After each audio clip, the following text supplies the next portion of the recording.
Bravos. Where are we going? Brasov. Take Sorry, your Brasov. Brasov. We are not going to Bravos. So, We're going to take our bras.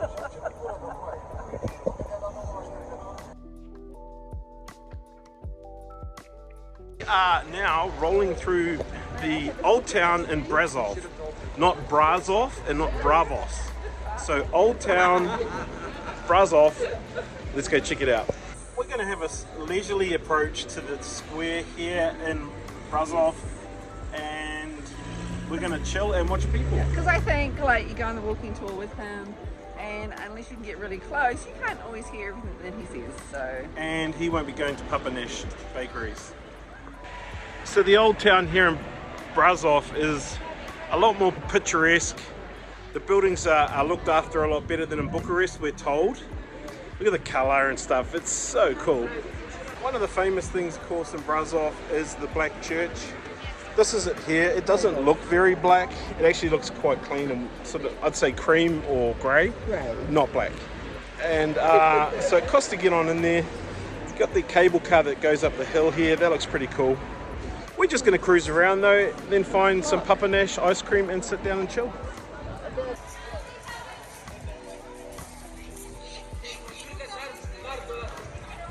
This guy here is pointing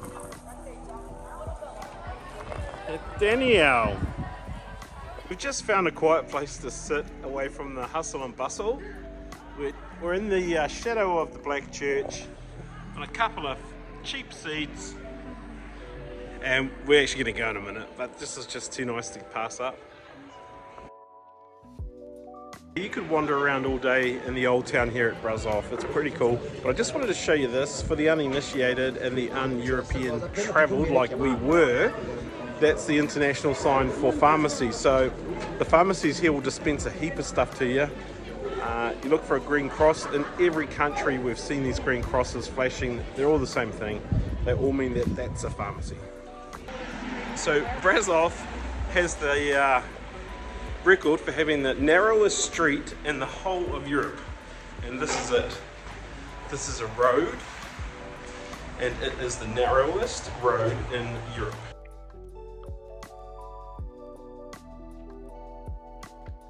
So what became very apparent as we were walking through Stratus Fori, it's such a hard name to say, was that everybody that walks through here leaves their mark, writes their name, and does something on the wall. So, of course, when in Romania, you do what the Romanians do. And here's Danielle's foray into the criminal activity, also known as street art, but commonly referred to as graffiti. She actually got busted, and oh, there she is. She got caught and turns and walks away. You'd almost consider staying a night up here in Brasov. It's pretty, it's small, the old town is very picturesque, but equally you could just jump on a bus from town, spend 50 odd euro, see one of the prettiest castles you'll ever see, go to Dracula's castle and get here for a walk around for, you know, 50 bucks. I reckon it's a good deal.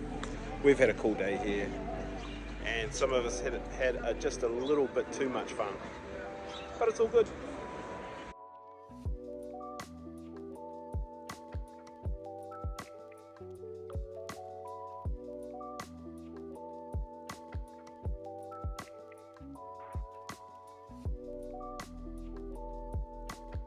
Okay, so today we had all these visions of getting out into town and seeing the old, yeah, we were going to do the old town and cruise around the monuments, and now we're just like, oh, let's stay in the neighborhood, walk across the road, find some lunch, and actually put some time into planning the next 3 weeks.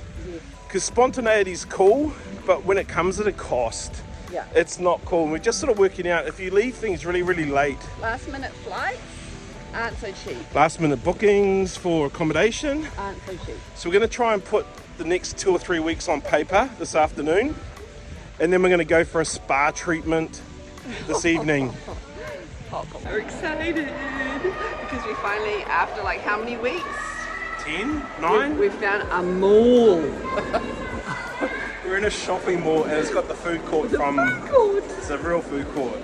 So everything's here, we're just walking around going, oh, sweet and sour chicken, they got Chinese sushi, they got McDonald's, they got... It's weird what... We have missed this actually, now that we're here. When you see something like home, like this feels like home in New Zealand, it's like, oh, here we go, we're excited. Anyway, we're gonna go because we're so hungry. Hey, here's just another quick observation for you. In Albania, everybody wants cash. They don't like you using tap technology or cards because they don't always work. But here, it seems pretty good in Romania. Okay, well that's been a bit of fun today, just coming to the mall and cruising around, eating junky, really. Junky food court food. No local cuisines today, but just a breath of home actually, so that was cool. And this is a quite nice, quite modern shopping mall. What I'm learning about Romanians is they are like Texans. They're like, everything in Romania is the biggest in Europe and the best in Europe, and they're better than their cousins next door and all that stuff. So we are heading to the biggest thermal pools in Europe. They could be the world, I don't know. They probably would tell us it's the biggest in the world. So we're gonna go and check that space out for a relaxing evening, watch the sunset, and if it's not too pervy and weird, I'm gonna take my phone in and swim around in the pool with it. Well, as it would turn out, it is kind of pervy to swim around a pool with your phone. So here's a promotional video from their website, Therme Bucharest.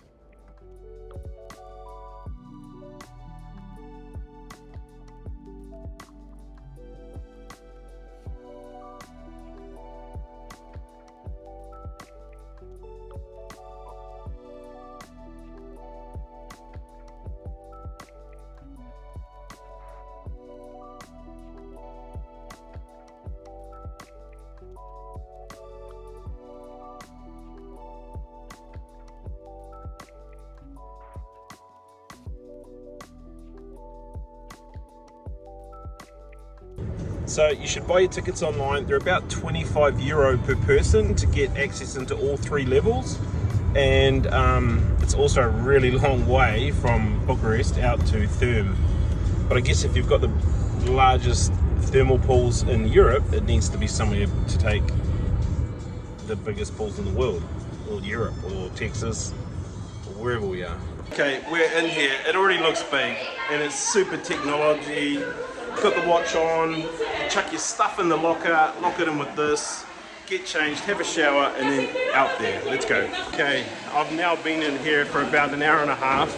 I've had a mud facial, a salt body treatment, done the most amazing sauna thing. I didn't even know what that was, but I thought I'd better come back and grab you so we can take you out here and show you what the heck this madness is about. It's quite overwhelming when you first enter the main room. It's just huge and there's so many people, and it has this nightclubby feel, but everyone is walking around in their togs. Okay, this is a general area where if you pay the cheapest admission, you can come into here. There's a pool outside, you go through a revolving door to get to it, it's awesome. But just all around this area, there's treatments, there's things waiting to happen. This is called the rainforest area for obvious reasons. It's like a rainforest. This is so cool. Okay, and this is the outdoor pool area, and they reckon great place to come for sunset. A little revolving door there, I'm not sure if you can see it. So at first it seemed quite hedonistic, but at the end of the day it is the largest outdoor, indoor thermal pool in Europe. So it's packed with people, but the entertainment stuff is awesome. Go and do a treatment, go and do a sauna, and I've actually only been in 2 areas. Haven't even been to the wave pool hydroslide area yet. So we're up in the treetops now. I'm going to carry on and show you the next layer. So this is where all the influencers come and take their photos. It's so cool. Okay, this is like kids zone. Not feeling it. Rather go and drop into a magnesium bath. How good would that be? Okay, and just like that, 3 hours is gone. What a cool experience that was. I would recommend this, and I mean that. I'm not getting paid to say it. that was pretty cool. I'm here tonight not knowing what to expect, and this place is just amazing. It's absolutely huge.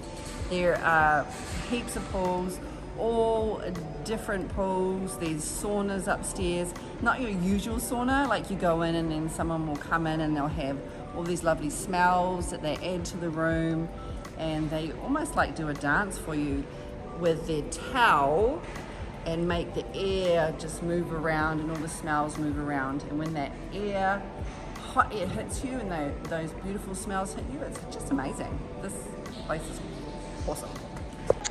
Okay, time to head home. Okay, I look a bit yellow, but sanguine. It's that time of night. This is like 10:30.